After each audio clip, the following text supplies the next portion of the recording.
प्रणाम करता हूं और आप सबका स्वागत करता हूं। आज के इस कार्यक्रम में मेरी छोटी सी भूमिका है। मेरी भूमिका सिर्फ इतनी है कि मैं ये बता दूं कि अगले कुछ समय के लिए, 1 घंटे के लिए, 60, 65, 70 मिनट के लिए यहां पर क्या होने वाला है। यहां पर एक गाथा सुनाई जाएगी।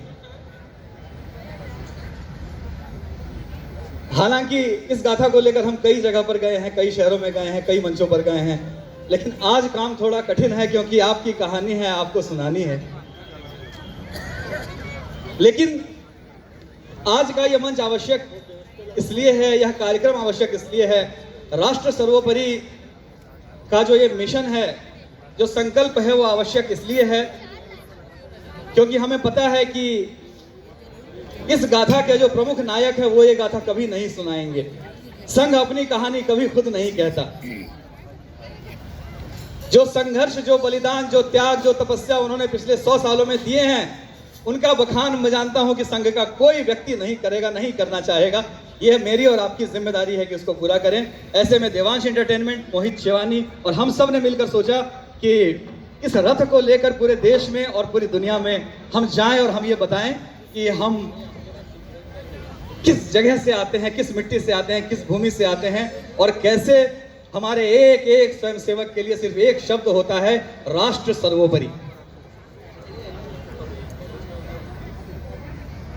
इस कार्यक्रम को देखते समय कई बार आपको लगेगा कि यहां पर तालियां बजानी चाहिए, वहां तालियां जरूर बजाइएगा। कहीं आपको लगेगा कि यहां पर जयकारा लगाना चाहिए, नारे लगाने चाहिए, तो जरूर लगाइएगा। कैसे लगाइएगा?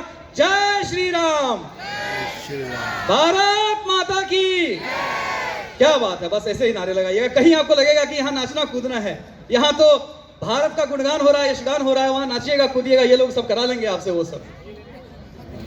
शांत मत बैठिएगा। कहीं ऐसा लगे कि कोई ऐसी बात हो गई है कि आपके हृदय से निकला हुआ आंसू का एक कतरा आपके हृदय और आपकी आंखों के बीच कहीं रुक गया है, तो उसे रोकिएगा मत, उसे बह जाने दीजिएगा। रुके हुए आंसू बहुत खतरनाक होते हैं। वो रुके हुए आंसू होते हैं जो रामलला को इतनी प्रतीक्षा करवाते हैं, जो मथुरा को इतनी प्रतीक्षा करवाते हैं, जो काशी को इतनी प्रतीक्षा करवाते हैं।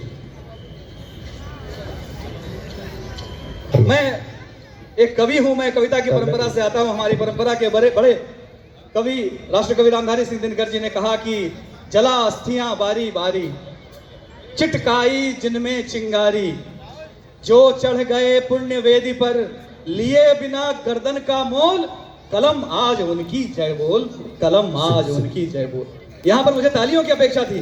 बहुत अच्छा, बहुत शुक्रिया, बहुत बहुत धन्यवाद, बहुत धन्यवाद, बहुत आभार आपका। वाह, ऐसे सुनिएगा, प्रांजल होकर सुनिए, जगकर सुनिए, जागृत होकर सुनिए, प्रबुद्ध होकर सुनिए। क्योंकि मैं दोबारा कह रहा हूं, ये गाथा, ये महागाथा आपने अगर मन से नहीं सुनी तो आप पछताएंगे।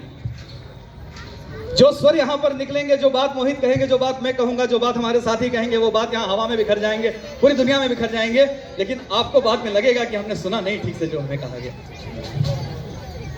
हम भारत की कहानी कह रहे हैं, राष्ट्र सर्वोपरि। जैसे किसी का शरीर होता है, किसी व्यक्ति का, वैसे राष्ट्र का भी एक शरीर होता है। उसमें धमनियां होती है, उसमें हृदय होता है, उसमें मस्तिष्क होता है, उसमें नाड़ियां होती हैं, उसमें स्पंदन होता है, धड़कनें होती हैं। और हम आज जो गाथा सुनाने वाले हैं वो एक ऐसे संगठन की गाथा है जो इनमें से कुछ भी